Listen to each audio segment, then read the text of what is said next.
পাগলা কুকুরের মতো ভারত যা খুশি তাই করছে, প্রচন্ড উস্কানি আছে। সংখ্যালঘু নিয়ে যখন কথা বলে, ভারত কি সংখ্যালঘু নিয়ে আদৌ কথা বলার অধিকার রাখে? তার মণিপুরে কি হচ্ছে, তার আসামে কি হচ্ছে, কাশ্মীরে কি হচ্ছে?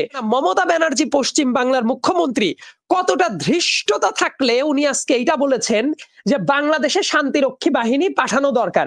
আমি তো বলি ভারত তাদের মাইনরিটি প্রোটেকশন দিতে পারছে না, প্রত্যেকটা জায়গায় তাদের আনস্টেবল অবস্থা চলছে, তাদেরই বরং তাদের মাইনরিটি প্রোটেকশন এবং অন্যান্য ডিস্টারবেন্স ক্রিয়েট করার রোধ করার জন্য তাদেরই শান্তিরক্ষী বাহিনী দরকার। এবং সেটা যদি দরকার হয়, বাংলাদেশ তো শান্তিরক্ষী বাহিনীতে প্রচুর সোলজারই করে, বরং বাংলাদেশ এটা রেডি আছে তাদেরকে শান্তিরক্ষী মিশনে, পিসকিপিং মিশনে বাংলাদেশের সোলজার পাঠানোর জন্য। ভারতের তো এখন রাজ্য যেটা আছে, স্টেট আছে 28টা। বাংলাদেশ ছিল হাসিনার শাসনামলে ভারতের অঘোষিত 29তম রাজ্য, এবং যদি রাজ্যও হতো তাদেরও কিছু স্বায়ত্ত শাসন থাকতো, কিন্তু ভারতে কি সেটা ছিল? হওয়ারই ছিল। কেন? কারণ আমি ডানে বামে ঢাক ঢাক গুড়গুড় না করে যদি খুবই স্পেসিফিক্যালি বলি, আমার কাছে মনে হয় শেখ হাসিনার শাসনটা ছিল হলো দিল্লির দাসীর শাসন। এবং শেখ হাসিনা পুরো দাসখত লিখে দিয়ে আমাদের এই দেশ বিক্রি যে কনসেপ্ট আছে, এটা তো আসলে এইভাবে বোঝানো মুশকিল যে দেশ বিক্রি কিভাবে হয়। দেশ বিক্রি আসলে একটা কনসেপ্ট, যে কনসেপ্টের মাধ্যমে আদানি এই যে 96,000 কোটি টাকা ক্যাপাসিটি চার্জ নিয়ে যাবে, কয়েক হাজার হাজার হাজার কোটি টাকার বিভিন্ন বাণিজ্য ঘাটতি থাকবে এবং নানাভাবে যে নিষ্পেষণ চালানো হবে, এইভাবেই মূলত দেশ বিক্রিটা হয়ে যায়। এবং হাসিনা ওই যে কয়েকটা ইলেকশন যেটা করা, 2008-এর ইলেকশনটাও সেটা খুবই প্রবলেমেটিক একটা ইলেকশন ছিল, এবং এই ইলেকশনটা ইন্ডিয়ার দ্বারা ফিক্সড একটা ইলেকশন ছিল।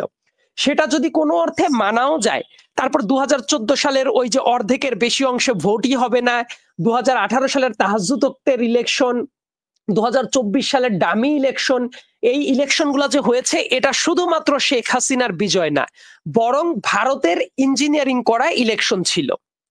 কারণটা খুবই সিম্পল। এই জায়গায় যদি একটা তাবেদারি সরকার থাকে, ভারতের লাভটা কি?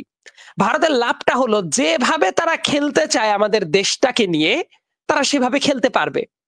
এবং প্রত্যেকটা ক্ষেত্রে কিন্তু সেটাই হয়েছে। আদানিকে কেন শেখ হাসিনা এত বৈষম্যমূলক কেন এত চুক্তি করেছে? তার কারণ হলো বাংলাদেশে শেখ হাসিনার যেমন ক্যাশিয়ার ছিল এস আলম গ্রুপের ওই আলম সাহেব, একই সাথে মোদিরও ক্যাশিয়ার ছিল ওই সাইডে আদানি। এবং আদানির বিজনেস যেভাবে মানে এক্সপান্ড করেছে, প্রত্যেকটা কাজে কিন্তু শেখ হাসিনার এই ফান্ডিংটা জরুরি ছিল। এবং এইটার পাশাপাশি আপনার একটা জিনিস বোঝা উচিত, ভারতের সাথে আমাদের আসলে কেন এত টানাপোড়েন। ভারত আমাদের নদীর যে হিস্সা, ন্যায্য পানির যে হিস্সা, এই হিস্সা তো আজকের না, বহু আগের থেকে এই ঘটনা চলছে। ভাসানী সাহেব যখন বেঁচে ছিলেন, উনি ওই ফারাক্কা লং মার্চের জন্য যে নেতৃত্ব দিয়েছিলেন, এগুলো কিন্তু হিস্ট্রিক্যাল পার্সপেক্টিভ আছে। এবং দেখবেন ভারত তার পানি নিয়ে যে বৈষম্য যে করছে, অন্য বর্ডারে কিন্তু এতটা বৈষম্য করছে না যে পরিমাণ বৈষম্যটা বাংলাদেশে করছে। দেখবেন বাংলাদেশের উত্তরবঙ্গ বছরে 3বার করে ডুবে যাচ্ছে, ভারত কোনো সিগন্যাল ছাড়া গেট খুলে দিচ্ছে। খরায় উত্তরবঙ্গের মানুষ নিপীড়িত হতে থাকে প্রতিটা টাইমে। ভারতের সাথে যে কোনো মুহূর্তে আজকে এইটা আমদানি বন্ধ, রপ্তানি বন্ধ, এই ট্রানজেকশনটা চলতে থাকে। এবং সীমান্তে মানুষ হত্যা। ভারতকে নিয়ে সবচেয়ে বড় আপত্তির জায়গাটা, অনেকেই কথা বলতে না, এটা নিয়ে আমি দীর্ঘদিন যাবত কথাবার্তা বলি, এবং এটা নিয়ে কথা বলতে গেলে যখন ইউনিভার্সিটিতে পড়তাম সেটা নিয়েও বেশ কিছু ঝামেলাও হয়েছে। তখন সীমান্ত হত্যা এখনো চিন্তা করেন, ফেলানির লাশটা যখন ওই কাঁটাতারে ঝুলছিল, সেই স্মৃতি তো আমাদের কালেকটিভ মেমোরিতে থাকার দরকার ছিল, কিন্তু দেখেন সেটা আমরা অনেকেই ভুলে গেছি।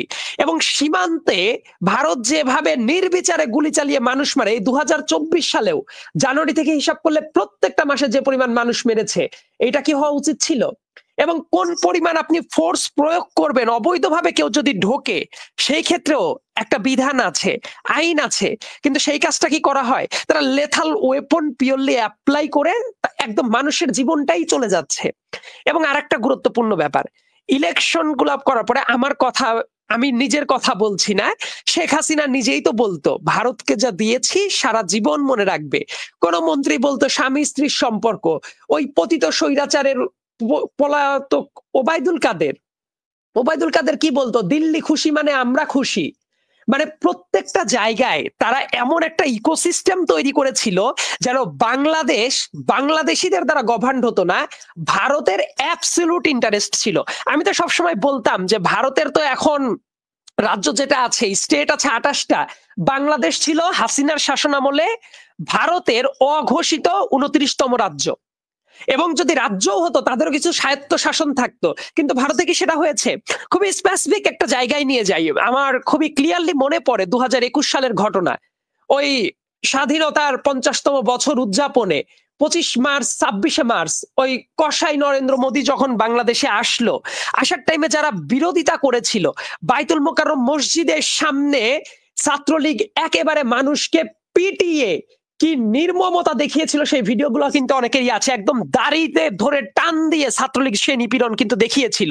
ওই রকম একটা গুজরাটের কসাই মোদী, তাকে নিয়ে এসে তাকে প্রোটেকশনের জন্য যে কাজটা করেছে, এটা প্রচন্ড অমানবিক একটা কাজ হয়েছে। এবং প্রত্যেকটা ক্ষেত্রে দেখবেন ভারতকে নিয়ে কথা বললে লাইফের পর থ্রেট থাকতো। আবরার ফাহাদের কথা নিশ্চয়ই মনে থাকার কথা। আবরার ফাহাদের যে জীবনটা কিভাবে গেছে, এগুলো তো জলজান্ত আমাদের চোখের সামনে ঘটেছে। এবং ভারতের সাথে এই সম্পর্কটা কেন? ধরেন ভারত তো তার সব ডিম একটা ঝুড়িতে রেখেছিল, সব ডিম একটা ঝুড়িতে রাখার কারণে হাসিনাকে নিয়ে, হাসিনার পতনে ভারতের তো এত মাথা ব্যথা করার দরকার ছিল না, কিন্তু কেন তাদের এত কনসার্ন হচ্ছে? তার কারণ হলো অ্যাবসলিউটলি হাসিনার পতন ঘটার কারণে ভারতের যত স্বার্থ ছিল প্রত্যেকটা স্বার্থ বাধাগ্রস্ত হচ্ছে। তারা যেভাবে শাসন করত সেটা করতে তারা বাধা পাচ্ছে, এবং এই কারণে ভারত দেখবেন একদম পাগলা কুকুরের মতো যা খুশি তাই করছে। প্রচন্ড উস্কানি আছে। সংখ্যালঘু নিয়ে যখন কথা বলে, ভারত কি সংখ্যালঘু নিয়ে আদৌ কথা বলার অধিকার রাখে? তার মণিপুরে কি হচ্ছে, তার আসামে কি হচ্ছে, কাশ্মীরে কি হচ্ছে, ভারত তো নিজেই ইন্টারনাল ডিস্টারবেন্সে পড়ে আছে। মোদী সেটা কন্ট্রোল করতে পারে না, এবং পৃথিবীতে মাইনরিটি প্রোটেকশনের দিক থেকে সবচেয়ে জঘন্যতম যে দেশটা সেটা হলো ভারত। আর ভারত আমাদের প্রেসক্রিপশন দিবে মাইনরিটি প্রোটেকশন নিয়ে, অন্য সব জায়গায় নিয়ে।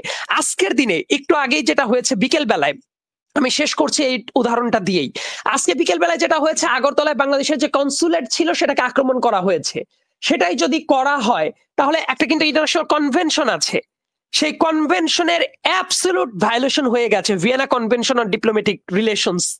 কারণ কি, ওই দেশে থাকলে তার হোস্ট কান্ট্রি এটা প্রোটেকশন দিতে বাধ্য।